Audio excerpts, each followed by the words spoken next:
If you're a complete beginner or someone who is considering buying a drone but isn't sure which one to choose, stick with me.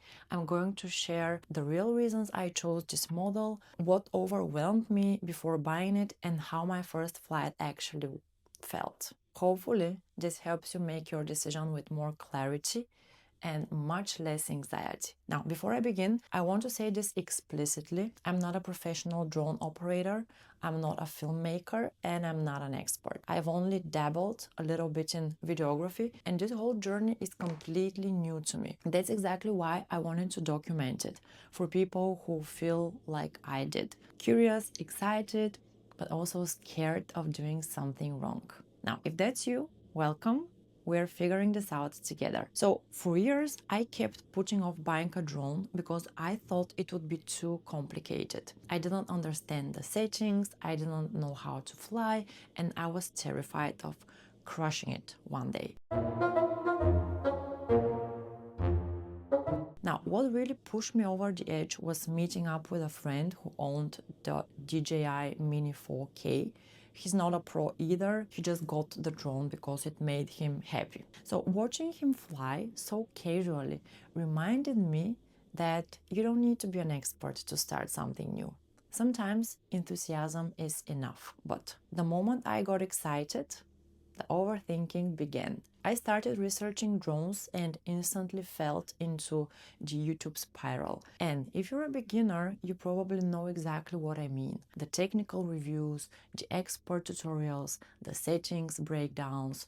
Most of the content online is made by professionals talking to other professionals, and you end up feeling like you've accidentally walked into an advanced class on day one. Instead of feeling inspired, I felt overwhelmed and discouraged. So to calm myself down, I downloaded the DJI Flight Simulator. I thought it would make things easier, and instead, it made me even more nervous. In the simulation, you see warnings about no-fly zones, altitude limits, geofencing, obstacles, battery levels, and a million things that you have to think about while flying. And my brain was running wild. What if I accidentally fly into a restricted military zone?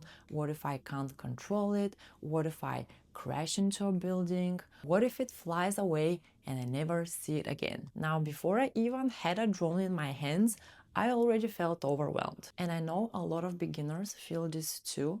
The fear of messing up, the fear of doing something illegal, the fear of not being able to control the drone or understand the settings. And that hesitation almost stopped me from buying one at all. But I kept researching because I wanted to find something beginner friendly, forgiving, and simple enough for someone who had never flown anything before. At first, I thought the DJI Mini 4K would be perfect, and to some degree it is. It's budget friendly, small, and very popular. But very quickly, two things changed my mind completely. The first was vertical shooting. I share a lot of content on social media, Instagram Reels, TikTok, YouTube Shorts, and the Mini 4K doesn't shoot vertical natively, which means that you have to crop your footage afterward.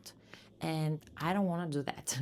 Cropping drone footage is painful for me, and I know that you lose sharpness, you can lose the composition and the beauty of the shot. So I wanted the drone to shoot 9:16 instantly without any guesswork. And the second thing was obstacle detection. As a beginner, this felt non-negotiable. When you fly sideways or backwards, those are the moments people crash. And I didn't want to rely only on my reactions while I was still learning. So I wanted a drone that could at least reduce the chance of me flying straight into a tree because I was too busy figuring out the controls. And that's how I ended up choosing the DJI Mini 5 Pro. This drone checked every box for me. Now, with the vertical shooting, forward and backward obstacle sensors, a long battery life, and image quality that I wouldn't outgrow in a few months. And it felt like the perfect balance, advanced enough to grow with me, but simple enough not to overwhelm me on day one. Let me tell you about my very first flight. I wish I could say I was confident, but I was shaking inside. My hands were literally stiff on the controller, and the moment the drone lifted off, I realized how different real flying feels compared to a simulator. Everything is more sensitive, every small movement matters, and the fear of crashing into something nearby was definitely real. So my first movements were like very harsh. My horizon wasn't level. I kept flying too fast because beginners usually think that faster looks cooler. It doesn't.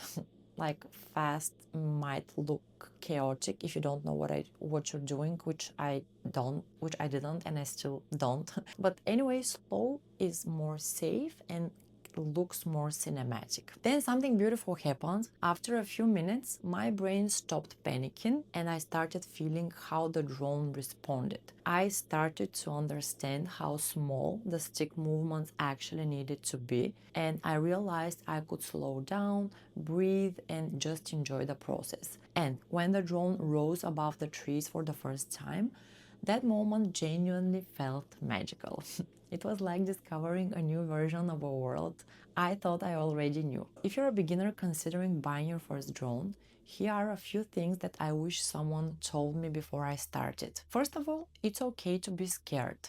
One thing I really wish someone told me earlier is that it's completely normal to be scared before your first flight. Drone anxiety is real. I've already watched some videos about it. It really helps. Every beginner worries they'll lose control, crash, or accidentally fly into a restricted area. But that fear doesn't mean that you are not meant to fly drones. It just means that you're human. Even people who later become amazing pilots start with shaking hands and racing heartbeat. Fear is simply your brain adjusting to a new responsibility, controlling something that can move fast, fly high, and react to the new environment. With every flight, your fear will shrink and your confidence will grow. And honestly, that shift is one of the most rewarding parts of the journey. Watching yourself go from anxious to capable, one small step at a time.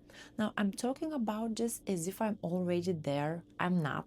Basically, I'm just making this video for myself, like I'm trying to convince myself as well. So don't think that this is some advice that I've already achieved.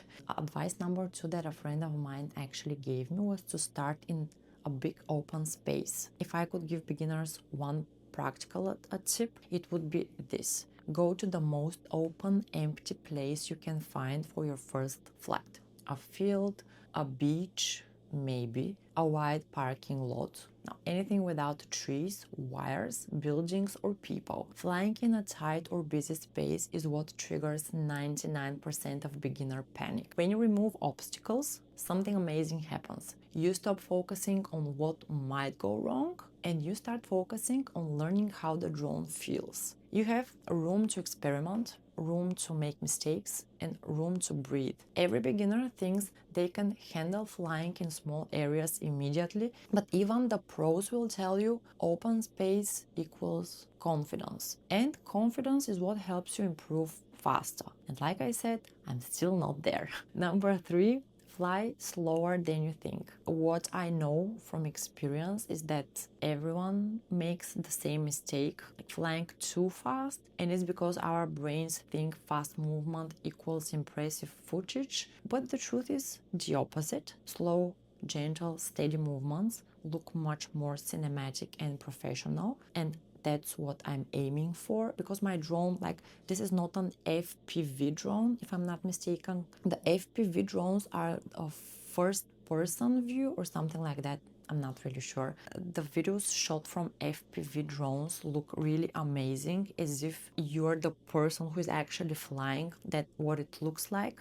This drone is not like that. So like when you slow down, your drone becomes smoother, your horizon stays cleaner, and your footage becomes easier to watch. And you don't need complicated camera paths, you just need patience and a light touch. So if you watch any cinematic drone video you admire, pause it and you'll notice that the drone is barely moving. That's the secret. Slow flight feels boring in the moment, but it looks stunning on camera, especially if you just take of 5 or 10 seconds of a shot. Number 4, so the next advice is don't chase perfect footage on day one, expecting that my first footage will look like a travel commercial because you see beautiful drone videos on YouTube and assume yours should look similar. But those videos come from years of experience, dozens of failed attempts, and hours of editing, not from day one. And the biggest gift you can give yourself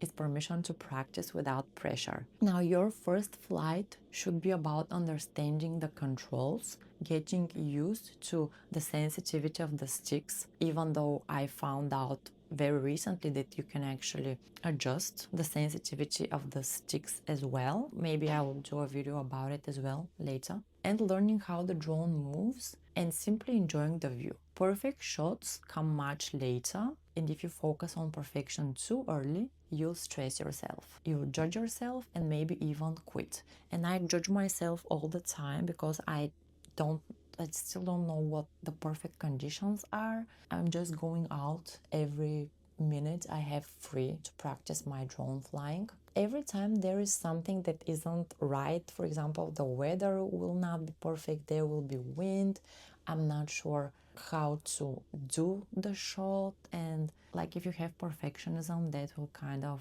get in the way. But it also teaches you that you just need to be patient and forgive yourself. So I'm not there yet. So that's why I'm letting my early footage be messy, and I'm hoping that the real growth will come later. And the next tip, you're going to make mistakes. Here's the truth that nobody tells beginners, or nobody told me, or maybe I didn't ask. You should make mistakes, not dangerous ones, but normal, harmless, beginner mistakes. Your footage will be shaky, your horizon will tilt randomly, like I do very drastic gimbal movements. You'll fly too high, too low, too fast, or in the wrong direction. You don't know the cinematic settings of your camera. Every single pilot has gone through that. And what matters is that each little mistake teaches you something. Shaky footage teaches you to move your fingers gently. A tilted horizon teaches you to calibrate or adjust the gimbal. A sudden stop teaches you about braking sensitivity. So mistakes aren't failures, they are feedback. They turn you into a more intuitive, safer, calmer pilot. And honestly, they make the journey way more fun, anxious, but fun. There is nothing more satisfying than watching your improvement on video. And that's what I'm hoping to do as well. So that's my story of how I chose the DJI Mini 5 Pro and how my drone journey officially began. I'll be documenting everything, the progress, the failures, experiments, cinematic attempts, and the lessons I learned along the way. If you're also starting from zero or thinking of getting your first drone, subscribe and come along on this journey. We'll figure this out together, one flight at a time.